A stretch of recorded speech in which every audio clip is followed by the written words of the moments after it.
उत्तराखंड के डीजीपी अशोक कुमार ने चारधाम की यात्रा करने वाले श्रद्धालुओं से अपील की है कि कुछ विराम के बाद ही यात्रा शुरू करें। उन्होंने कहा कि केदारनाथ धाम और बद्रीनाथ धाम में बर्फबारी हो रही है, जिसकी वजह से उन्हें सावधानी बरतने की अपील की है।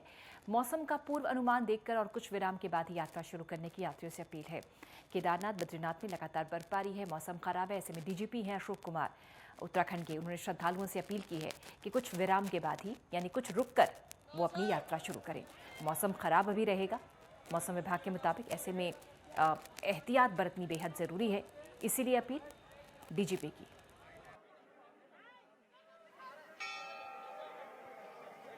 मैं समस्त देशवासियों को अवगत कराना चाहूँगा कि आज केदारनाथ जी में फिर से बर्फबारी हुई है। लगभग 3 घंटे से बर्फ़ गिर रही है वहाँ पर।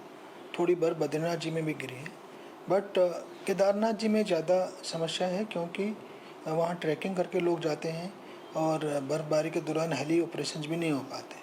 तो इसलिए 1 तारीख तक, 1 मई तक बद्री केदार दोनों जगह पे मौसम का कुछ हल्का अलर्ट है।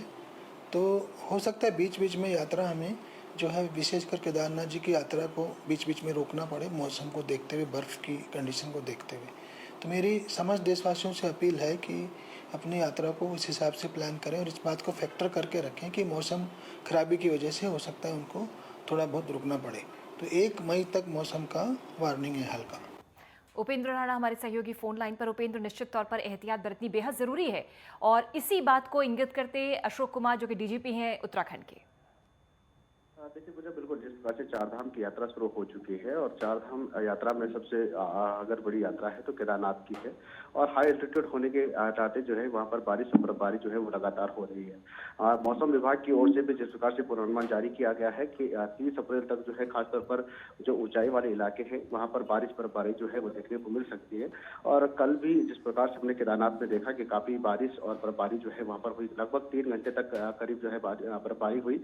वही जैसी रात रही तो उसके बाद भी बर्फबारी जो है वहाँ पर, जिसको लेकर अब डीजीपी अशोक कुमार के द्वारा जो है सभी यात्रियों को लेकर जो अपील की गई है कि मौसम को देखते हुए, वेदर कास्ट को देखते हुए ही उसके बाद ही उत्तराखंड का रुख करें। और उसका जो जिस प्रकार से जो केदारनाथ जाने वाले जो यात्री हैं वो खासतौर पर जो है इस पर जो है वो ध्यान दें और मौसम के साफ होने का इंतजार करें, क्योंकि जो ट्रैकिंग वाले रूट है, चाहे यमुनोत्री हो, केदारनाथ हो, वहाँ पर ज्यादातर यात्री जिस प्रकार से ट्रैकिंग से ज्यादातर जाते हैं। अगर बर्फबारी ज्यादा होती है तो वहां पर मुश्किलें जो है यात्रियों की बढ़ सकती है।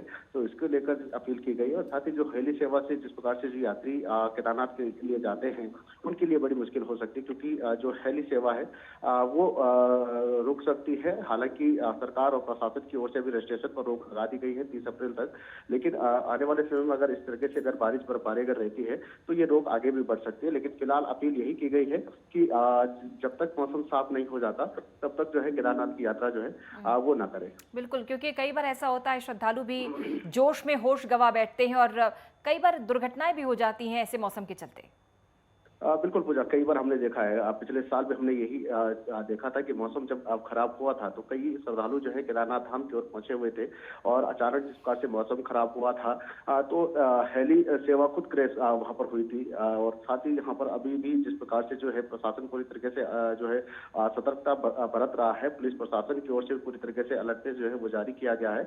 ऐसे में ये साफ तौर पर है कि कहीं ना कहीं वेदरकास्ट को देखकर जो है यात्री घर से निकले और जिस प्रकार से जिसका रजिस्ट्रेशन हुआ है वो भी ध्यानपूर्वक जो है वो केदारनाथ हो या बद्रीनाथ हो या यमुनोत्री गंगोत्री धामों की ओर जो है वो रुख करे। खासतौर पर केदारनाथ के लिए ज्यादातर अपील जो है लगातार सरकार की ओर से भी किया जा रहा है और पुलिस प्रशासन की ओर से भी किया जा रहा है, क्योंकि ट्रैकिंग वाले ज्यादातर रूट है, क्योंकि 15 से 20 किलोमीटर जो है पैदल यात्रा जो है वो करनी होती है। साथ ही हेली सेवा से भी वहां जाने की जाया जाता है, तो काफी दिक्कत जो है यात्रियों को होती है। तो ऐसे में अपील जो है वो की गई है कि जब मौसम साफ हो उसके बाद ही यात्रा का जो है वो रुख करे।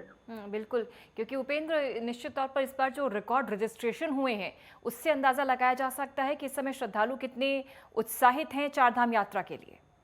देखिए बिल्कुल, जिस प्रकार से कोरोना का काल चला था, उसमें कोरोना के बाद जिस प्रकार से यात्रा को रोकी गई थी, उसके बाद हमने पिछले साल जब देखा तो काफ़ी हुजूम यात्रियों का पहुंचा था और काफ़ी संख्या में यात्री जो है वहाँ वहाँ पर पहुंचे हुए थे। तो ऐसे में इस बार जो है काफ़ी उत्साह जो है यात्रियों में है और जिस प्रकार से हमने रजिस्ट्रेशन भी देखा कि फरवरी मार्च से जैसे रजिस्ट्रेशन शुरू हुए, उसके बाद काफ़ी संख्या में, हज़ारों की संख्या में रजिस्ट्रेशन जो है वो शुरू हो गए। हेली सेवा की रजिस्ट्रेशन भी काफ़ी संख्या में हुए हैं।